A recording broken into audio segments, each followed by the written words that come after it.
Sure,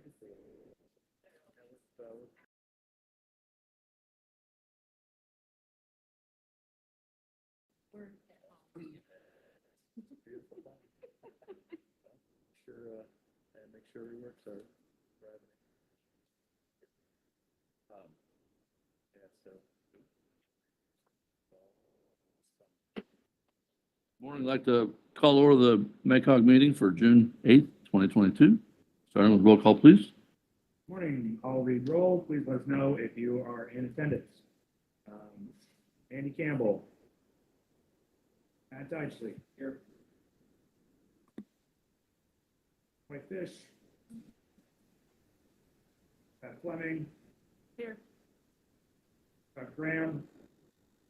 Terry Groninger.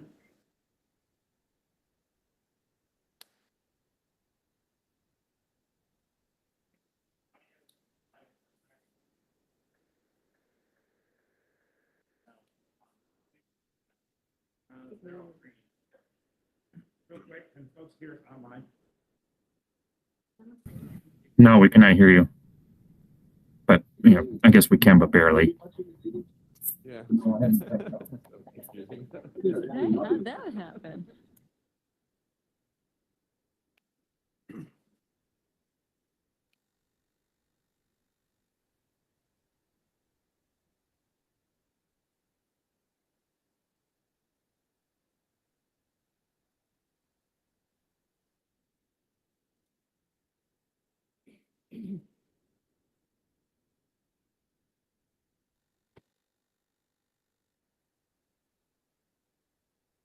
But now we have this down.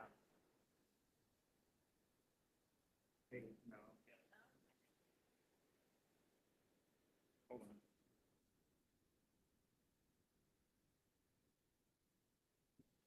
Can you hear me now? Yes. Okay, I think it was just my microphone that was dead. I'm gonna scoot down. So. Yeah, ours is working here. Yeah, my light's kind of funky over there. All right. Sorry about that. My microphone was dead. All right, Carrie Groninger. Yes, present, virtual. Great. Kathy Groninger. Here. Lori Hammond. Present. Greg Hicksonbaugh. Bill Jenkins. Todd Johnson. James Mueller. Kevin Overmeyer. Rod Robertson. Mark Root. Mark Center. Here. Jeremy Stutzman. Here. Joseph Tolmer. Susie Wyrick. And David Wood. Present. We do have a quorum of members present in person. Because we are adopting a budget today, while members may participate via discussion, we won't be doing virtual voting or anything like that, as we're not allowed to do virtual votes for a budget adoption. Turn it back over to you, Okay, Mayor. minutes for the May 11th meeting. Motion to approve. Second. We have a motion and a second. Any further discussion? Hearing none, all in favor signify by saying aye. Aye. Aye. All opposed? Motion carries. Financial report, Debbie? Good morning, everyone. You should all have the April 2022 financial report. For fiscal year to date expenses, we are at $5,812,772.71, which is about 71% of our total fiscal year budget. Our cash balance at the end of April was $3,433,943.92. And our total disbursements for the month of April was $410,191.21. Did anybody have any questions over April? If not, I would like to ask for board approval of the April 2022 financial report. So moved. Second. We have a motion and a second. Any further discussion? Hearing none, all in favor signify by saying aye. Aye. All opposed? Motion carries. Secretary Wood, anything this morning? Before we jump to the secretary's report, we do have one other item under financial to do the proposed fiscal year 2023 budget. So in your packet and in advance of the meeting, you should have received the budget. In your packet is a yellow paper. What you will see here is an estimated projected set of revenues with a total income of about 8.6 million. You can see then the projected expenses on the next page, page 2. And then on page 3, you can see the comparison of our upcoming fiscal year budget, fiscal 2023, compared to the current fiscal year that we're in, which is fiscal 22. Major highlights and changes is that you can see that we are anticipating staff salaries to go up and have them projected to go up here. Partially, there is at least one new position that is budgeted in there, which is why there is a larger increase. But also, we have been trying to make sure that we are providing competitive wages. And as we all know, over the last year or so, that's becoming a major focal area. And so we are doing some important adjustments there. With that, fringe benefits, also because of insurance costs, and then additional staff would be going up as well.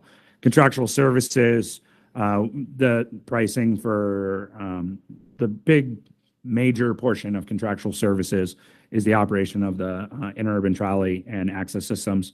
We did have to do a large cost increase there to make sure that our vendor could provide competitive wages for drivers, as that has been a challenge as well. And I believe over the last 4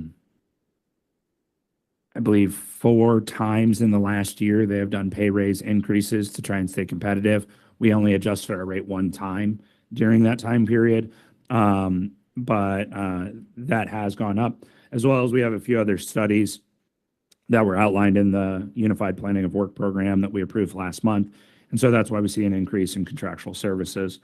Outside of that, there's really not a whole lot else of major highlights. It's a total potential budget increase of about 6.6%. We are a non-taxing entity. These are all based on projected revenues from federal, state, and local funds. And then from there, the one element that I do want to note in the projection of this budget is that we have not included potential costs or revenue for the AmeriCorps program. That award is, the final details is really still pending. So we do fully anticipate that there will be an adjustment to this budget once we have the actual approved what AmeriCorps Serve Indiana, what they are approving for our program to look like this fall. So we will come back when we have better details on that to adjust this budget, as that will come with new revenue as well as then new expenses. So that is not included in this projected budget. I am happy to answer any questions about any of the line items. And if there aren't any questions, we There is one Oh, yep. question. The fringes, what's driving the fringes? Sure. So our fringe is comprised of healthcare leave. So our leave, as well as then our retirement funds. And so the major cost driver for years for our fringe has been our health insurance. That has been one of the major drivers of our health insurance. I would say that one of the other potentials here is that we all are also adding in a new position. And by adding in a new position for that salaries, we are also adding in new fringe, because that has not been, that person's health insurance, that person's sick vacation, all those kind of things are not accommodated because we don't currently budget for that, because they're not currently a position. But the biggest cost driver of our fringe for years has been healthcare. So if you take the 15% on the wages, salaries in general, how much of that is the new position, and how much of that would be the percentage increase over last year, over 2022. If we remove that position? Is that what you're asking? Yeah. I'm trying to get a true trend on increases. Sure. I can give you an estimated, I don't have the number Yeah, in just front of me estimated is offhand, fine. but I would say, hold on. Have to do some quick napkin math here. Sorry. No, you're okay.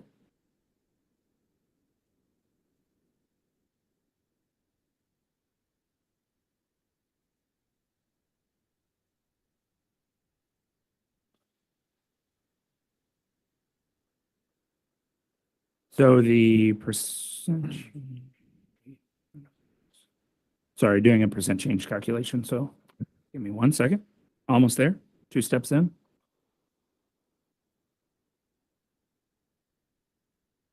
It would probably be a 9% increase in total wages with the removal of that position. Thanks. Thanks. Appreciate it. Yep.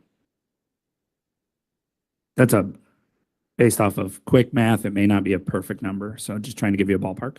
That's fine. James, you said we cannot pass this today, correct? No, we can pass this today. We're just not allowed to do virtual voting. Our policy on virtual voting follows state statute, and state statute explicitly says that when you are adopting a budget, you're not allowed to do virtual voting. That's one of the when this isn't applicable. So we would be asking for your approval today, but I thought I saw another question. I'm just wondering, with fuel and travel costs increasing, how has that impacted travel and mileage in the calculation here? Yeah, that's a great question. So our travel and mileage, if you look at the existing budget from this year, from the April financial report, if I pull that up real quick, our travel and mileage, because I think a lot of our travel per se, so this includes travel and mileage. So there is the mileage and travel aspect of, say, our operations of driving vehicles or those kind of things. But this also includes then the travel for conferences. And I think largely due to still kind of conferences are hit or miss on whether they're actually happening, getting back into folks being used to traveling. We really haven't seen as much travel. And so for this previous fiscal year, we've really only spent 38.9% of that budget as of April. So obviously you would still have May or June. You may have some existing or some expenses that would occur there. But let's project that, say it's 55% of budgeted. And so we didn't feel like we should reduce it to try and meet where we came to this year because of those unknowns related to kind of rising travel costs. So we felt that it was best to keep it neutral. So that's why we have done that with that projected line item. Okay, thank you. Absolutely. Okay, I'll entertain a motion. So is this tentative approval? This would be approval of the budget.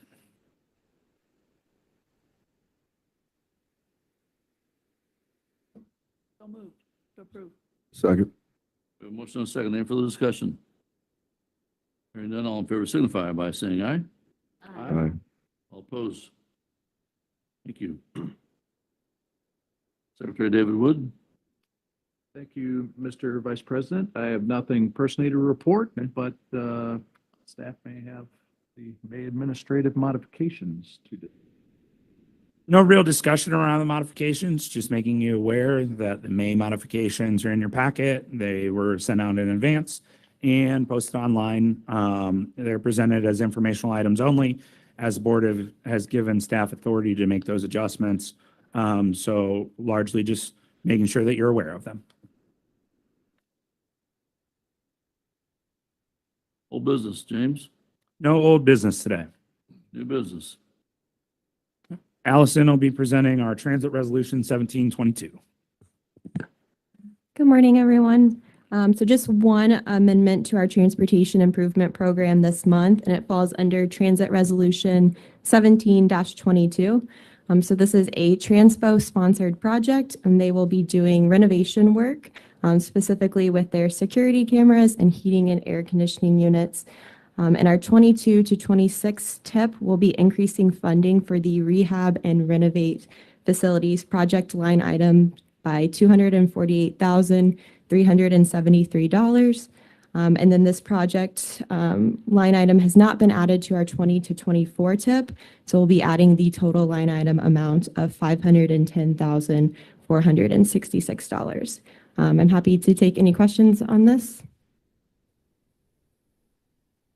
If there are none, I would ask for your approval of Transit Resolution 17-22. Motion to approve? Second. We have a motion and a second. Any further discussion? All those in favor signify by saying aye. Aye. All opposed? Motion carries. Thank you. Thank you, Allison.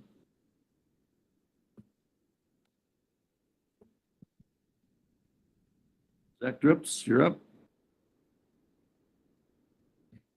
Good morning. So today we have a presentation from our consultant on the Connect Transit Plan. So again, we've been providing you several updates over the last few months about the plan and where we've been in the process. So Scudder here from Jarrett Walker and Associates will give us kind of a more in-depth review of this most recent phase that we are beginning to launch this summer.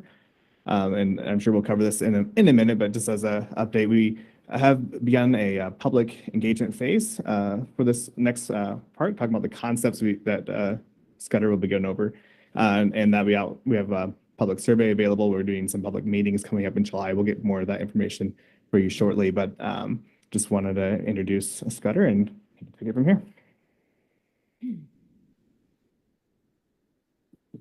Thank you, Zach. Good morning, board members. It's a pleasure to be with you in person today. Last time I spoke to you, I think virtually, to introduce to you the key choices that we were engaging with in the first phase of our process. If you recall, in the introduction we did last November, this is a 10-year transit plan to look at the future transit for the region, focusing on particularly the fixed route bus networks for Transpo and interurban trolley, and think about how best to utilize the resources you have and potentially expand service if you are interested in considering expansions across and beyond.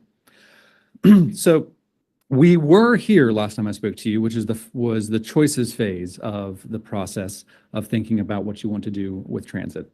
Asking about, at a high level, what are your priorities? How would you weigh key trade-offs like ridership versus coverage or walking versus waiting, which we introduced in our presentation to you back at your, I believe, February meeting.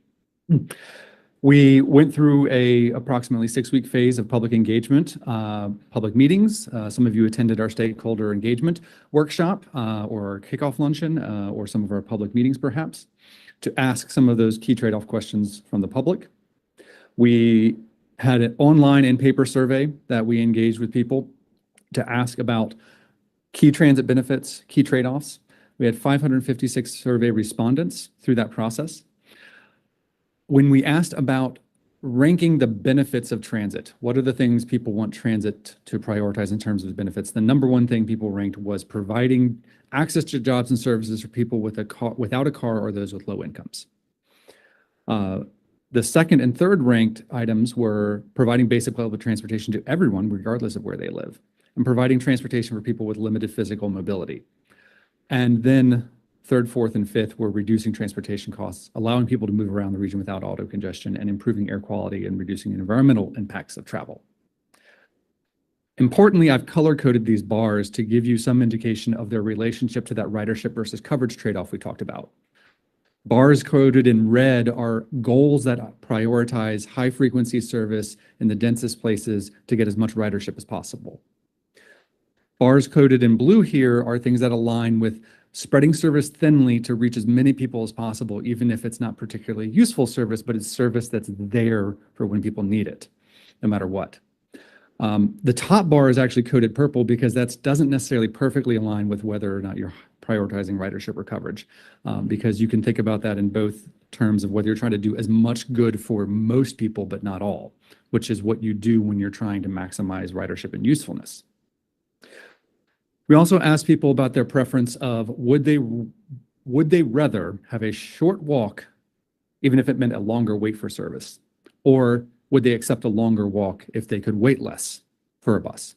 And this relates to that basic trade-off of frequency means we concentrate service in fewer routes, maybe longer walks, but more frequency, versus coverage-oriented service tends to be spread more thinly, shorter walks, but longer waits. About 57% of people said they preferred a shorter wait, even if it meant a longer walk. There was some variation, though, in how people responded depending on their race or ethnicity. So you saw Hispanic and white respondents were more likely to say they preferred minimized waiting, versus African American Black respondents tended to say they would prefer to minimize walking over minimizing waiting. So there's a little bit of difference there, and that's an interesting thing to consider as we think about where to go. And then on the big question of do you prefer to maximize ridership or maximize coverage, about 55% of people said actually maximizing the coverage scenario when we presented the general abstract choice. And again, there was a bit of difference in how people responded based on race and ethnicity. Hispanic Latino respondents preferred the coverage scenario, scenario at a higher rate than on average. Black and African American identifying respondents actually were slightly more in favor of ridership.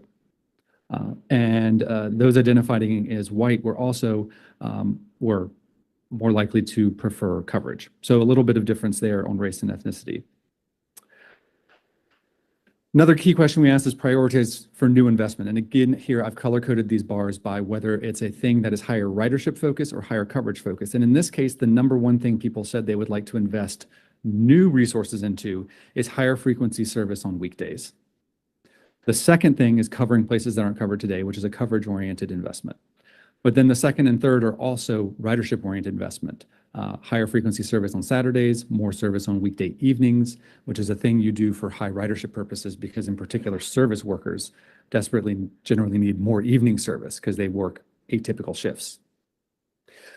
So this is what we heard. Oh, and lastly, we asked about your support for new investment, and the vast majority of people said, yes, we would support new investment in transit. 87% and 59% said definitely yes. Now, of course, this is not a scientific opinion poll on the question. This is a self-selected survey respondent set. So, you should expect that to be higher than you might get in a scientific phone poll. Nevertheless, many people said they definitely support more investment in transit.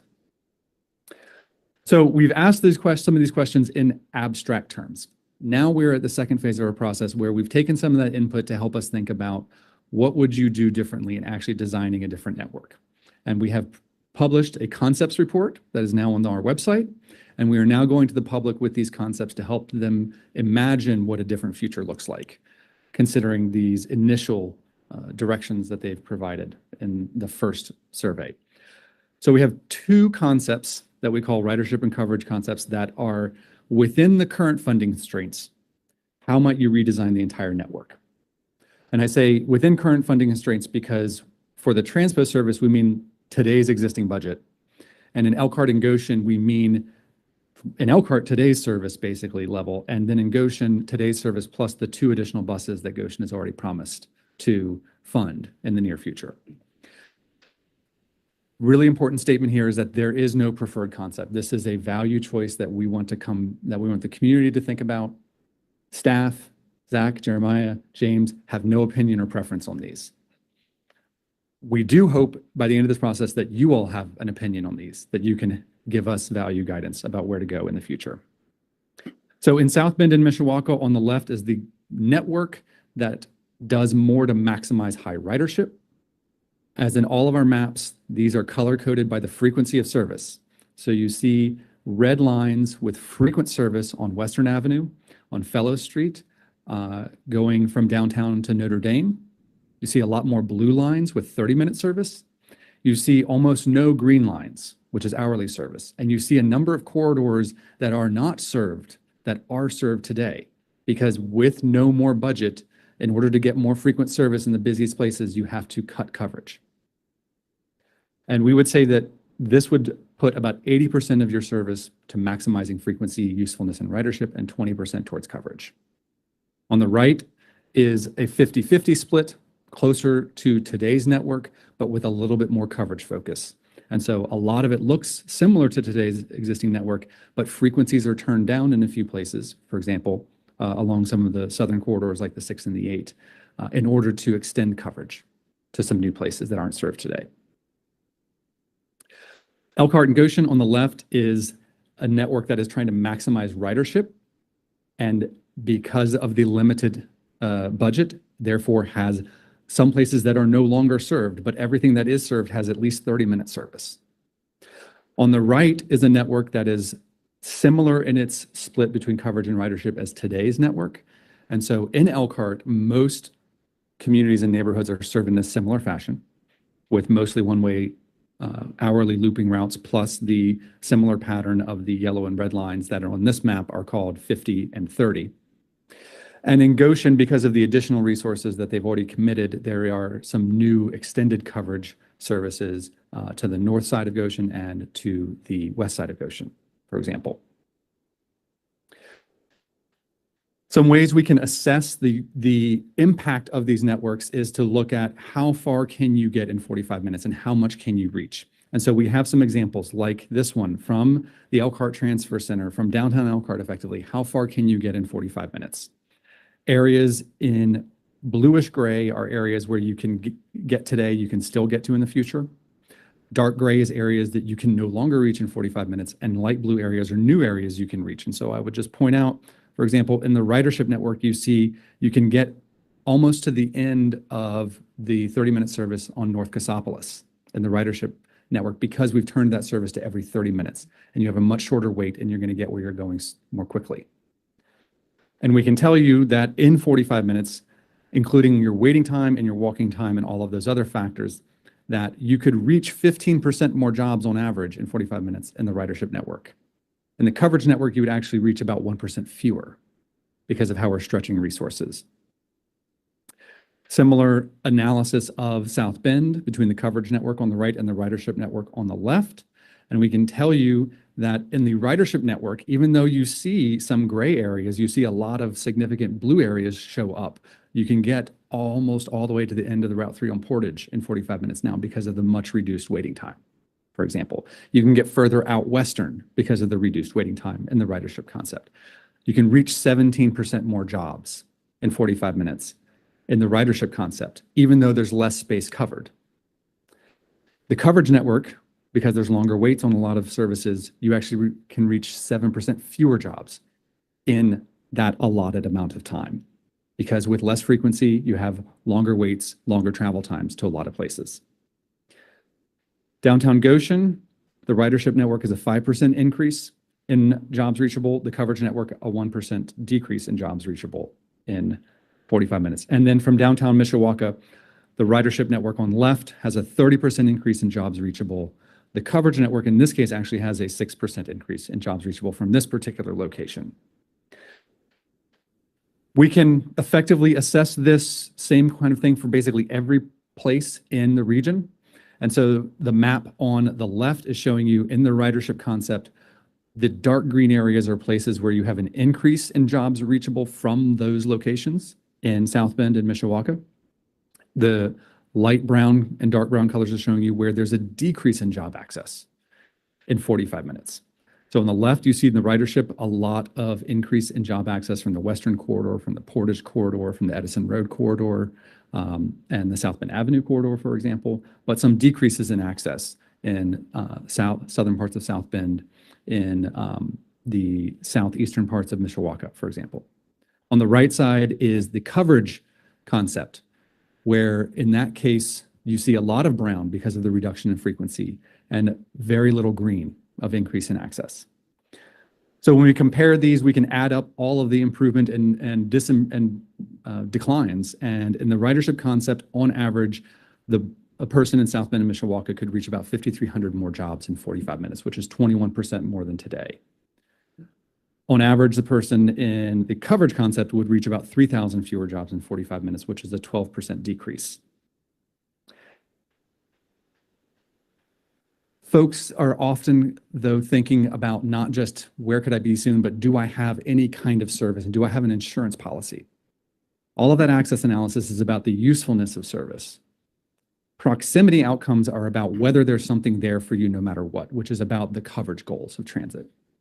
And so these bar charts are giving you for South Bend and Mishawaka how many people are served today. So on the left, residents existing, how many people have access to 30-minute, 60-minute, or some kind of peak-only service at least today. And so that's about 78% of people have access to something. The coverage concept increases that just marginally to 79%. So the gray bar is telling you 21% do not have access in the coverage, 22% do not have access to something in the existing. But fewer people have access to 30-minute service and more people have access to only 60-minute service because we're spreading our resources more thinly. The ridership concept reduces that coverage of service. So now 36% of people are not near some kind of service, but vastly more people are near something that comes every 15 minutes. You now have 17% of people near 15-minute service, and another 42% are near 30-minute service. So most of the people who are served by relatively useful service. And you see a similar pattern with the jobs that are covered and served in the three concepts. If we look at Elkhart and Goshen access outcomes, you see, again, the ridership concept generally has positive benefits. The net benefits are not as dramatic here in Elkhart and Goshen because there's less service to move around. And the coverage concept has some net benefits in Goshen because we're adding service, and some positive and negative benefits in different parts of Elkhart. With, again, an increase in how many jobs people can reach on average in the ridership concept of 7%, and in the coverage concept, a small decrease in the average number of jobs a person could reach in 45 minutes. And a similar pattern here in Elkhart and Goshen in terms of the proximity and coverage outcomes and how many people have access to service, with the coverage concept increasing that percentage, but only with 30 and 60-minute service. The ridership concept concentrating service, so fewer people have access to something, but what they have access to is generally more useful and better. So here, 41% of people don't have access to anything today. That goes down to 30% in the coverage concept, but 54% in the ridership concept. So those are what can you do with your existing resources or committed resources. What if you invested more? These trade-offs are very painful in the context of no new budget. So we've developed two concepts that show you what's possible if you were to have all of that frequency and coverage that you have in the coverage and ridership concepts. We call that the growth concept. So a little bit more service to provide everything that's in both concepts. And then a more visionary concept that shows what's a network that really meets a range of your community's goals for access to opportunity, economic development, land use development, et cetera. And so that's represented by this triangle here, where you go up higher on the triangle, that's more investment that helps you get more of both ridership and coverage. And I'll just do these very quickly because I know we don't have a lot of time. But the map on the left is the growth concept for South Bend and Mishawaka. It's about 60% more service than today's network. And you see a mixture of red, blue, and green lines covering basically everywhere that has service today, but generally better for most people. And then on the right is the vision concept, which is 360% more service than today. And you see most of the major corridors are covered with at least 30-minute and many with 15-minute service in that concept. And you see some of those tan areas on the map, which would be on-demand service zones along the edges of the cities. Similarly, here in Elkhart and Goshen, the growth concept on the left is about 15% more service than what's shown in the ridership and coverage concept. The vision concept, where you have almost everyone served with at least 30-minute service and 15-minute service layered on top of that, including the red line being every 15 minutes. And then on-demand zones in a number of the less dense parts of the two cities and surrounding areas is about 970% more service than today. So a significant increase relative to today. Both of these concepts obviously have major improvements in jobs reachable. The growth concept sees a 27% increase in jobs reachable for people in South Bend and Mishawaka. The vision concept, a 117% increase in jobs reachable in 45 minutes. In Elkhart and Goshen, the growth concept, you see an 8% increase in jobs reachable, and the vision concept, a 78% increase in jobs reachable. One thing I will note about job access not growing as fast in Elkhart and Goshen, relatively speaking, one of the challenges that you have in Elkhart and Goshen relative to South Bend, Mishawaka is jobs are less concentrated. So when we're measuring by that factor, it is harder for transit to achieve big improvements with less job concentration in your communities. That's just a factor of the density of what you all have in your communities. And when we measure by this factor. So there's a whole lot more about these concepts, details on these outcomes and summaries of the survey elements that I've described in the concepts report at the connecttransitplan.com. You can read the report, take the survey there, and dive into the details on what I've given you. Just a quick note on the engagement that we're doing about these concepts. We have a stakeholder advisory group meeting tomorrow, which I think a few of you are invited to, and we look forward to diving in more detail there. We have our first virtual public meeting scheduled for June 21st. People can sign up at connecttransitplan.com to participate in that. We have a targeted community and neighborhood leaders virtual event on June 22nd, also via Zoom. So if community leaders and neighborhood leaders should look out for invitations to those. And if you all have any suggestions on people we should invite to that, please let us know. And then we have a series of open houses planned in July in Goshen, South Bend, Mishawaka, and Elkhart. Dates and times here on the slide. I won't read them all off to you, but July 13th, 14th, 19th, and July 20th are the dates of those events. And throughout this whole process, there will be staff attending various community events like First Friday that Zach attended, and many other staff this past weekend to engage people in these questions, let them know, going to table at South Street Station, Elkhart Transfer Center, Mishawaka Transfer Center, and other locations, and of course, a whole range of social media engagement via Facebook and email blasts and so on. So we encourage you to let us know about other events we can attend, other media we should engage, and other ways we can spread the word. And after we finish this process, we will be coming back to you and the Transpo Board and asking, where should we land? And that direction will be critical for us to take the next step to actually drafting the plan. Where should we land between these ridership and coverage concepts? Where should we land on the planned level investment over the next 10 years? So, thank you. And Scudder, any questions for Scudder? One thing I wanted to point out, and I've pointed it out every month for maybe 3 months, but I feel like it bears repeating in this process, is that everything that Scudder just walked through, each of those concepts are concepts. They are not service proposals. We are not going to the public and saying, would you like us to cut the blue line or to add service to the blue line?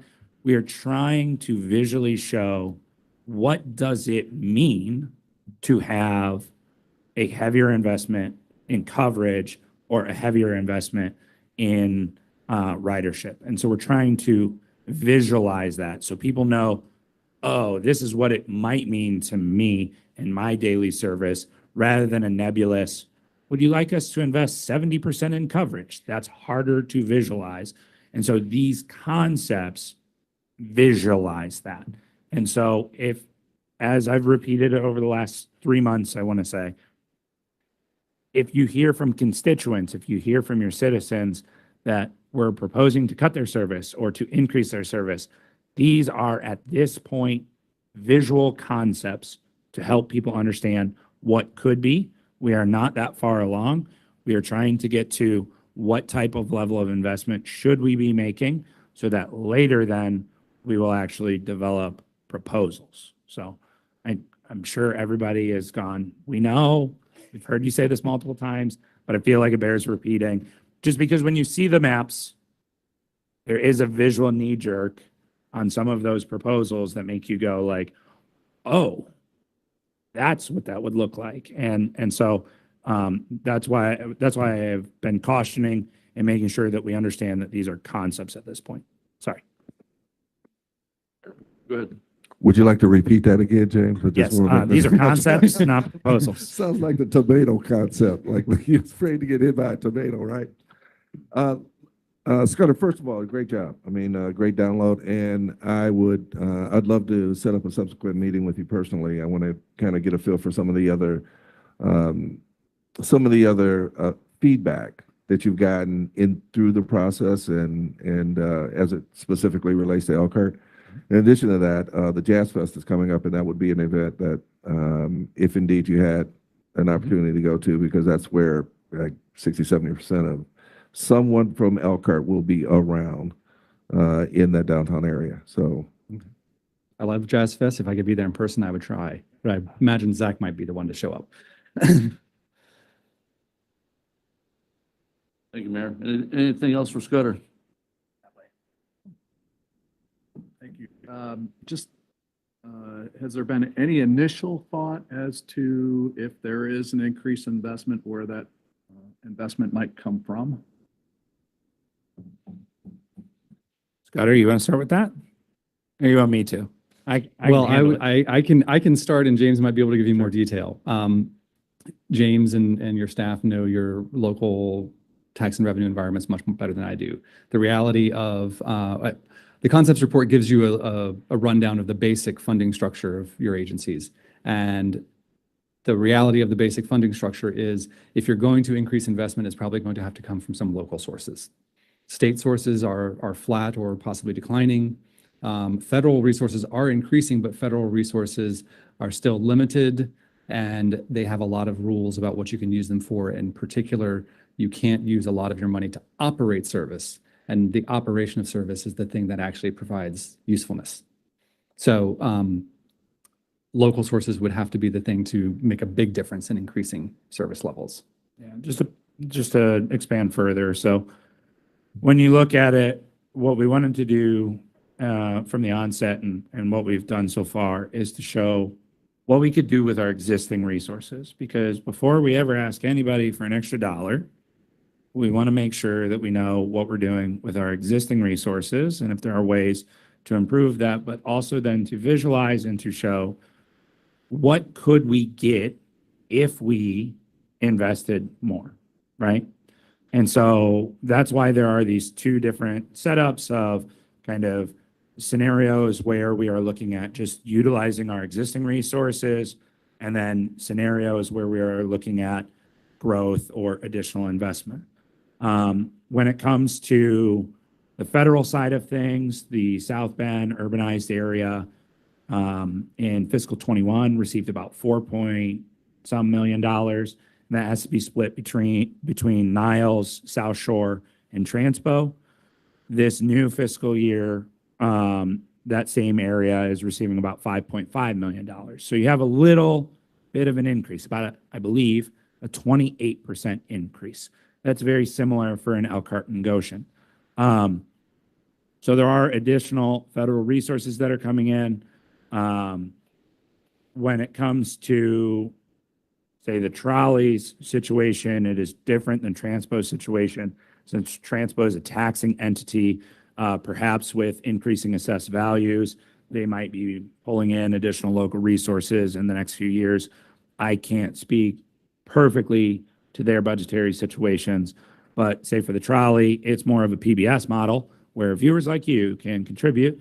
And so that is much more focused on, local funds being able to be provided for those additional resources. And so what we wanted to be able to do before we say, ask Elkhart or ask townships or ask other local governments, is be able to work through what that would actually mean in additional investments. So for us, in the way that the trolley is set up, in order to maximize our federal funds that we use, we need additional local funds. This board knows, as we do it almost every 2 years, we don't use all of our federal funds now. We tend to trade federal funds every 2 years to the city of Lafayette or Lafayette Public Transportation Corporation, and they provide us back with local funds just so that we can do existing service today. So I think that there would be, if we want to grow, there would be a conversation that would need to be had on local levels of what those investments potentially look like. It's a long-winded answer to say what Scott already said, which is probably local revenues would be one of the potentials. I'm not saying that we're asking for that today. Go ahead. I have a couple of questions. You can go on if you want. No. No, well, just trying to, go right ahead. May I Okay. add something to I've what already Jane asked said? one. Okay. Yeah, I have as I said, a couple of questions. So the issue of waiting, I'm wondering if there has been any thought as to whether that concern changes with the concept of shelters versus no shelters at the bus stops. And would that alter the concern about having to wait? So research definitely shows that shelters make a difference in people's perception of their waiting time because it's much more comfortable. And if you happen to be sitting in the rain or the snow and you're unsheltered, it's obviously vastly less comfortable. It tends to make a much bigger difference when the service is already relatively useful, meaning, you're at frequencies of every 30 minutes or every 15 minutes or better. Shelters tend to increase ridership because for those reasons. At a foundational level, though, we hammer on frequency because it is by far the largest thing that makes an enormous difference in the usefulness of service. And shelters and better waiting facilities, while I absolutely agree they make an important difference to people and make the service much more civilized, have less of an effect. And also, shelters are a thing that you can use federal money for, since they're a capital expense. So it's something that is easier to fund usually. Service, though, generally has to be a thing you fund mostly or largely from local funding. I'm also wondering if you look at any other issues other than job access in terms of food, school. I know Transpo does a lot of the school transportation. So we, two things on that front. One is I showed you 4 examples from the downtowns. We actually have multiple additional examples in the report, as well as many others that we can produce showing the change in access to different places to help everyone see what's the effect of, getting to a school or a library or the community college or any number of different places. We can assess that on an individual level. One of the reasons we tend to highlight jobs is because jobs represent not just places you can go to work, but they tend to be constant. There tend to be a lot of jobs in places you want to go for lots of other reasons. Hospitals have a lot of jobs, shopping centers have a lot of jobs, and so on. So it's a relatively good proxy for all sorts of things people want to get access to, and therefore it gives us a quick level of quantification of just general usefulness. At the same time, there are obviously some important places and access points. And if you all have particular places that you'd like us to give you those same sort of isochrone diagrams, which is the technical term for those things, please let Zach and the team know, and we can produce additional examples. Okay, last question, Sunday service. How Yes. is this factored in? So in the growth concept that we showed you is just the additional frequency and coverage without a significant improvement in span of service, meaning, evenings or Sundays. We do outline and I forget exactly which page it's on, but there is a section in the report that outlines if you wanted to do the coverage concept or the ridership concept and add better weekend and Sunday service, we have a number for you about what % increase is that in the budget. The vision concept that we've drawn, which has obviously a lot more service, does include significantly more early morning, evening, weekend, and Sunday service over today. So that's one reason that percentage increase number is so much more. Because you think about adding Sundays is adding 1/6 of a budget basically already. And that doesn't even count better evening service because so much of your service ends at 6 or 7 p.m., particularly for interurban trolley, and even in Transpo, many routes end at 6 or 7 p.m. on weekdays and especially Saturdays, which is obviously very early for people in the hotel industry and restaurants, hospitals, and lots of other sectors that you probably would like to serve better. Thank you. Can I ask one, pulling on that vision model, pulling on the vision model, did you also include areas that are growth areas for each of our communities relative Mhm. to annexable areas? We may have some industry that are coming in areas that are different than, or industry that is different in different areas than where our concentration currently exists. Yes, we definitely looked at that in sketching out the vision concept. So you'll see new routes and new service areas that extend to growth areas or new development areas. So is that in the growth model or the vision model? That's in the vision model primarily. Okay. And in a finite way, when are we going to be complete? This phase of engagement on these concepts is going through the end of July, and we will come back to you in August to ask about a preference on these value questions. And then we'll put together a draft plan, and we'll likely have that back out to you all in the public, I think about October, and then complete the whole process by the end of the year, maybe January, February, depending on the exact timing of all of the rest of the process. Thank you, Scudder. Mayor? Thank you. My question here is, there is a group called River Rail Task Force that is looking to do light rail in South Bend, Mishawaka, Notre Dame. It's kind of a streetcar model. They are out asking local governments for funding for, for strategic planning and such. Are you aware of that? And have you been working with them? We're aware of that. We've received information and had some questions about that. James, I think you have a first thought on that. Is that right? Yeah, I was going to say, I have sat down with Doug Hunt and Miss Civarella. Can't remember. And have talked with them briefly. I know that they've also presented previously at the Transpo Board. At this point, the primary purpose of this study is looking at our existing bus network, as well as then opportunities for either on-demand ride share or van pooling, say, to help with industrial employment.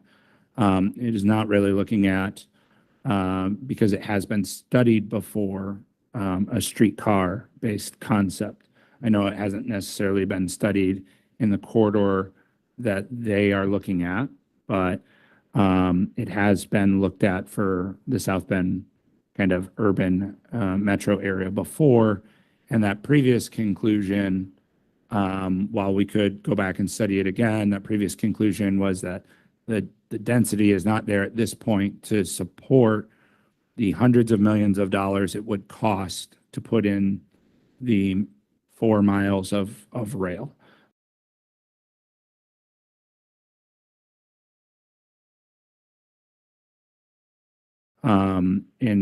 So I think in Tucson's case, which they were citing as an example, that, and I wish I had my numbers here in front of me, but I believe that similar 4 miles of rail was a $120 million construction investment. And then it is a $4 million operating expense. And a $4 million operating expense is about $400,000 more than the trolley's current operating budget. So the operations of just those 4 miles would be equivalent to running all of the bus service that we currently have in Elkhart and Goshen. And so at this point, we weren't looking at that because that does seem like a further vision concept than where we are at today from a financial resources and kind of ridership perspective. But Scudder, I didn't know if you wanted to include any. I would just say, based on what I know about federal funding models, it would be very hard for you all to likely compete for a federal grant to fund a rail investment, given the density levels in most of your corridors. You would need density levels like what you've got on Eddy Street Commons, all up and down the length of a corridor to get to the levels that you'd need to be competitive for federal grants for a rail investment. That's roughly the reality. Thanks again, sir. Thank you. Appreciate it. Staff update. Great. So I wanted to provide you a little update on some staffing. So this summer we have the privilege of having a few interns. So I'm going to introduce 2 interns that are working with our MACOG projects, and then we also have another intern working with the River Basin. So I have Kate and Katie, and I'll let them introduce themselves here, but they'll be with us through this summer. So who wants to go first? Hi, I'm Kate Burnett. I'm from Granger, Indiana, and in the fall, I'm going to be a junior studying environmental management at IU Bloomington. Hi, I'm Katie Yoder. I'm a Goshen College graduate, and I'm currently studying community development and planning for a master's degree. And so they're with us this summer, and they're working on a variety of our planning projects, including the Connect Transit Plan. They're helping out a lot with the engagement with that, as well as some other studies and reports that we're working on this summer. So we're really glad to have them. And then I'm going to introduce Kate to come up and talk about the intern with the River Basin.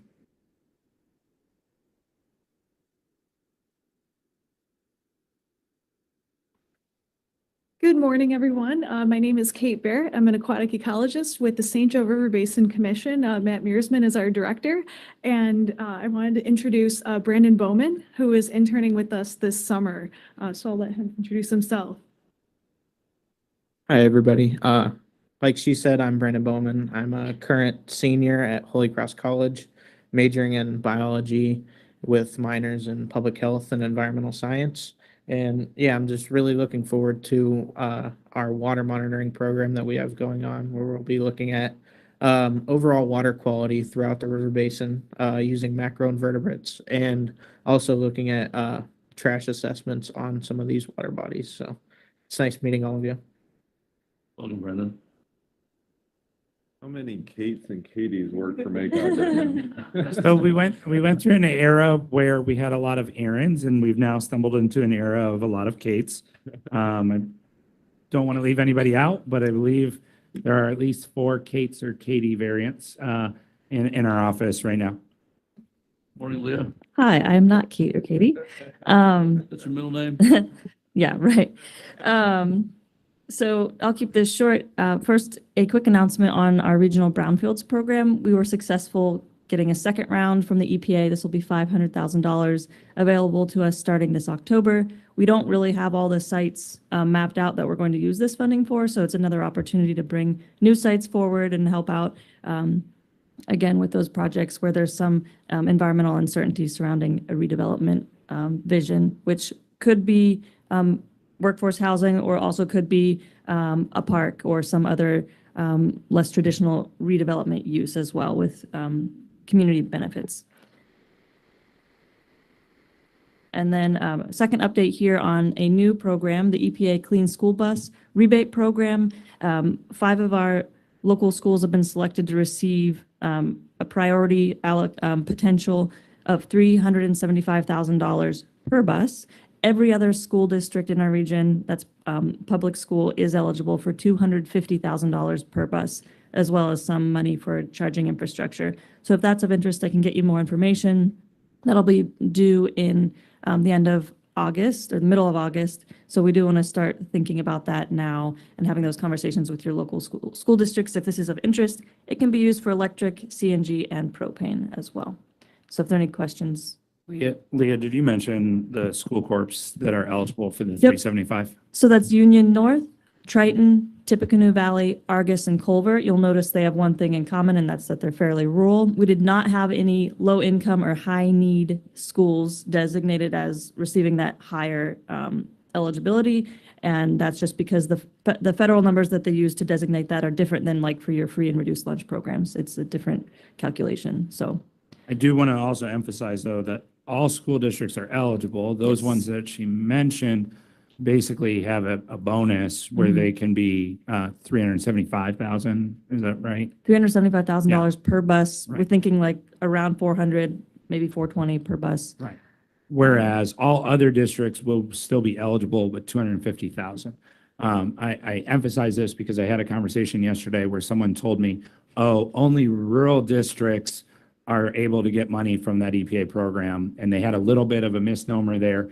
which is that some of our rural districts are receiving a bonus, but all districts are eligible at that 250 range. And there's a second opportunity available that you can use to stack on top of the EPA funding, and that's the Indiana Michigan Power electric bus funding. So it's only electric, not propane or CNG. And so you could approach those funding levels even if you're not a priority school under the EPA program. And you don't have to be in Indiana Michigan Power service territory. So Goshen, Plymouth, et cetera, would be eligible for the INM program. It has to be statewide. So happy to talk after. Thanks, Leah. Allison. Hello again. Just a few quick updates on my end. Wanted to remind everyone that NDOT's Community Crossings Matching Grant Program, their second round application will be opening Friday, July 1st and closing July 29th. For anyone not familiar with this program, funding is available for road and bridge preservation work, as well as work on pre-existing sidewalk and curb ramps associated with the road or bridge. Funding is capped at $1 million between the two rounds. So if you received funding from the first round, make sure that your request does not exceed that $1 million. And then a final note is that all projects older than 18 months must be closed out before you're eligible to apply for this round. And the deadline to close out any projects is June 30th. My second update, I mentioned this at our last meeting, but MACOG is currently holding a call for projects.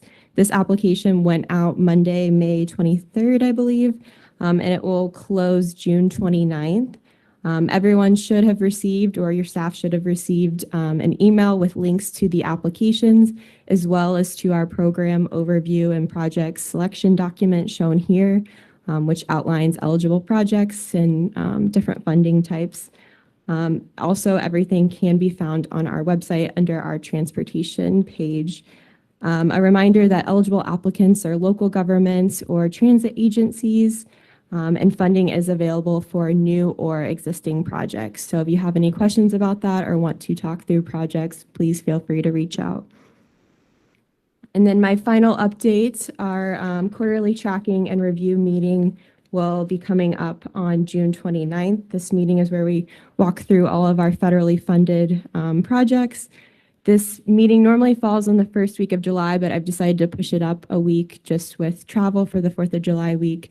So the first reminder email has gone out and forms will be due June 21st. So if you have any questions, please let me know. Thank you. Caitlin? I am the Lynn of the Kates in the office. I just wanted to remind you that we'll be holding a steering committee meeting for the regional freight plan mobility plan on Tuesday. Next Tuesday, it will be held at the St. Joe County Library at the main branch here in South Bend. The main goal for this meeting will be to kind of showcase some of the work that we've accomplished over the past 9 months. We'll be going over the economic and freight system profile, summarizing some of the stakeholder engagement, as well as identifying some of the emerging freight trends that we've seen over the past, to kind of present kind of an initial needs analysis of some of our freight needs in the region, and as well as to collect input on if we've missed items. And then this discussion will kind of kick off the next stage that we'll be going into, which is identifying priorities for improvement, and ultimately a final plan at the end of the year. I did want to mention that while we're hosting an in-person meeting, we'll also have a virtual option. So if you would like to attend virtual, please just reach out to me and I can send you the meeting link. Any questions for Kate, Lynn? Hearing none, I'll entertain a motion for adjournment. So moved. Second. Motion is second, no further discussion. All in favor signify by saying aye. All right. Thank you all. The wedding soon. So.